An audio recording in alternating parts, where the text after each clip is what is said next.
Acha mdomo, njoo kabe mwenyewe. Sasa nini mama yangu kumekucha? Chapwa penalti hapo. Ndio maana mlikuwa mnaogopa kuingiza timu hapo na mliniita wenyewe. Refa mbona unaona tu tulieni, nyinyi mmemfyeka huyu fundi namjua. Yaani kipa na beki imeunganishwa. Refa sikia, wewe si ungekaa hivi ufanye kama hujaona. Sijaona, mtu kapigwa kazi na beki. Hapa mtulie, mmetuita wenyewe, mtulie tuwanyooshe sasa. Wewe Kamala, unataka ukimbie? Mnenda rudi kadake huko. Sawa sawa. Unaongea. Anaenda kuja kuchapa Pacome ujue. Hapa ni shahidi.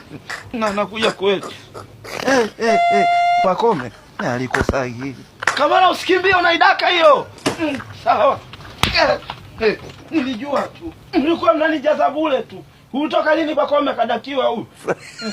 Yaani bora hata tuende kwa basi vitambaa, tukauze vitambaa tu. Lakini humu umeachimba. Sasa kwa hiyo ulitaka ukimbie. Haya tangulia sasa kwa basi vitambaa. Naona mpira umekushinda wewe.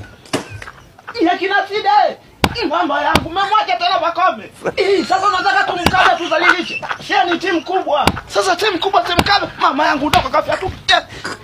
Yaani bora tu tunawakimbia. Ndio mazaa kuleta timu mnaona sasa. Wewe ongea tu, ile Pacome atumkabi ngo. Basi